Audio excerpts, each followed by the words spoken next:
Hi, I'm Chris Brown, and this is Module 1.11 of an Introduction to Axiomatic Design, a summary of Basic AD. So we're coming now to the end of the first part of axiomatic design. So let's review what we've done and summarize. Now, to be a science, a design process must be testable. And so the question that we posed, can we find good designs that violate the axioms? Can we find better axioms? Another point is decomposition. Anything that is so big that it cannot be dealt with in one piece, essentially, is a candidate for decomposition. So dividing it up into smaller pieces and following some sort of systems of the pieces can be dealt with is important. So decomposition is an important part, and it's necessary for the application of the axioms. It aids in communication in the execution of the design. It shows opportunity for innovation. We'll talk more about that later. The design decomposition must result in a structure or systematic description of the problem that provides context for formulating candidate solutions and allows a ranking or selection of the solutions using the axioms. This structure will also facilitate good communication in the organization of tasks for accomplishing the design. So there's two kinds of decomposition that we've talked about. One, the domains, horizontal. What sort of type are we talking about? Functional, physical, process. And the other is the hierarchy, different levels of abstraction from general to specific. Here's an interesting thing to note. Engineers are usually most comfortable at the detailed levels of design in the design hierarchy and need most help to develop facilities for working in the more abstract and general levels. And we'll be talking more about that in Part 2, Intermediate Axiomatic Design. Now, developing candidate solutions for stating the functional requirements and the constraints is important. And then finding the corresponding DPs and arranging them in a hierarchy, and then finally physically integrating them into a complete design. And so these things we'll cover further, but we have a basic understanding of how this goes now. Selecting the candidate solutions. The selection of the best solution requires some kind of ranking of the candidates by the goodness of the design. And we do this with Axiom 1 and Axiom 2.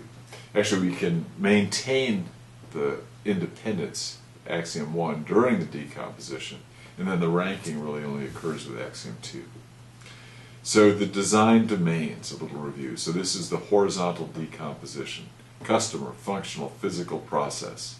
What does society need, or what will people pay for? Establishing the value. What does it do? What functions does it need to accomplish in order to provide that value? Physically, how is it going to do that, or what does it look like? And then finally, how do we make it? Customer domains, or societal needs, CNs. Traditionally, this is a kind of marketing task, and often engineers are not involved with establishing this. And the CNs can have all kinds of formulations. So the engineering part I think of as coming into effect more with the functional domain. What does it do? What do you use it for? What do you do with it? So what are the functions? So a list of what it does, or functional requirements. And so these need to satisfy the CNs. So getting from sort of the customer needs to the functions.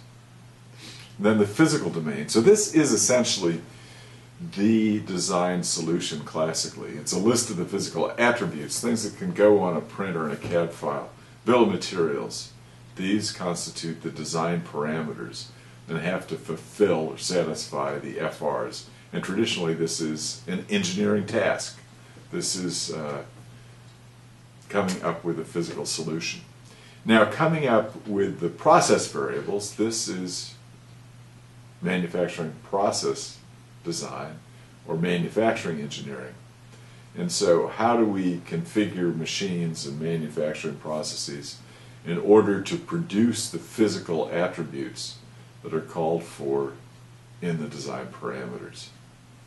And so this is for manufacturing engineering. So we have the main engineering domains that we work with: functional, physical, and process, and then we have a mapping process to get back and forth. Now we've looked at detail of the mapping between FRs and DPs with the A matrix and the design matrix. The same thing would apply to a process matrix, or a B matrix as it's sometimes called, and this would be the mapping from the physical to the process domain, and how are the PVs influencing the different DPs. So it is a very similar structure. So creating the design structure requires a process or an algorithm, but it is not simply algorithmic because we have the axioms. And so we need a logical step-by-step sequence that creates the hierarchies in the domains consistent, certainly with axiom 1, because we need to maintain the independence of the functional elements as we establish the design hierarchies. Now, each step must be small enough so that it is clear and reasonably doable. Now, we've talked about zigzagging decomposition and developing the functional requirements, starting at FR0, then finding a DP0, then going down to the next level, developing FRs 1, 2, and 3 within the scope or the constraints applied by DP0, and then selecting the corresponding DPs 1, 2, and 3, and then going down to the next level in this kind of fashion. Of course, here we're only showing 2 FRs and 2 DPs at the second level, but you can imagine that this can be different. Now, the higher level FRs and DPs and the development of these require some care. And it's important that we plan on investing some time in defining these things and building a consensus, the ones nearest the top of the hierarchy. This can seem frustrating sometimes, especially if the design is going to be reviewed on submitting a CAD file or submitting a print. So it often seems like we're not making progress if we're just discussing the FRs, and we'd really like to get down to the detail and just design something. But we have to define where we're going, and that's what the upper level FRs are. If we don't do that, we won't know when we've got there. So we need to recognize the value of good upper levels, developing the good upper levels in the hierarchy. So the higher level DPs constrain the lower levels, as we've discussed. They can also be kinds of placeholders. So sometimes at the upper levels, we're not sure what the best selection is going to be for the DPs, so we can leave it more general. But you can't leave it general forever. At some point, you've got to decide if you're working with a hydraulic, electronic, pneumatic system, or a cable system, or whatever you have. So developing good FRs is essential. No design can be better than its FRs. Now, when people say, oh, I think I've found an exception to axiomatic design, what they've found in almost every case is an instance or a situation where the FRs were not well defined. So minimum number at each level that completely satisfy these CNs and describe what the design needs to do. So CME, and this is the mnemonic for collectively exhaustive, mutually exclusive. At each level of the design, decomposition design hierarchy, the children must be CME for decomposing with parents. So the FRs translate the CNs into engineering terms. They have capable of having performance tolerances, although we don't always use them, but as we'll discuss in the second part of this course, second and third parts, there are advantages to do that, especially where you're stuck in developing the solution. Now, it's important that FRs are created in a solution-neutral environment. So the FRs can't sort of jump the gun on the DPs. They can't anticipate the physical solution. So we have to be careful to keep physical information out of the FRs, so that way we keep the design space as open as possible for the DPs. FRs need to set the right kind of theme. It tells us what the design is going to be about.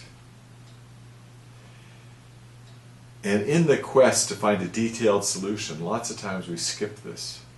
And as I said, we need to figure out where we're going. Otherwise, we won't know when we've arrived. So once again, grammatical form on the FRs should be imperative and begin with verbs. And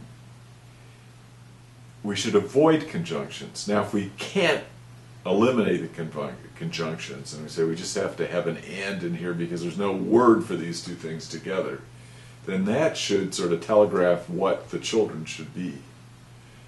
So we should see those two things in the next level of the design down. So here is the frame road interface for a bicycle. And so here's a list of FRs just to show a hierarchy. So the frame road interface is going to be something that provides traction, provides some shock absorption. It should be circular so that it can roll. It connects the form to a hub and provides rolling friction. So we need rolling elements, and we need to contain the rolling elements. We need to provide some connection to the frame. So as we fill in these FRs with DPs, we may end up with something that looks like a wheel. So here we are, reinventing the wheel. Well, all right, so what about the independence issues? And we've covered these in the lecture on constraints. So if we have an FR that doesn't seem like it can be separated from the other FRs, it's inherently coupled to several of them, something like cost, time, weight, size, then these are probably not FRs, they are constraints. And here again is how we look at these in the constraints can be impacting the functional, physical, and the process domains. Now remember, the constraints are different than the FRs because they don't have a DP. They can influence several FRs, cannot be separated from the FRs, usually have limits rather than tolerances, and the precise value of the C therefore isn't important, just to know that it's below the tolerance. So here we have again steps in axiomatic design to lead us through the selection of the upper levels and looking for the design solution, and then taking an extra step to go around, or the extra steps required to decompose until the solution is obvious. So here's some self-test questions for the review. And the next slide shows the answers to the self-test. So if you want to do this as an exercise, then you should stop the video here so that you can read these questions and attempt them before you go on to take a look at the answers. And here are the answers. All right, well, this concludes the design review.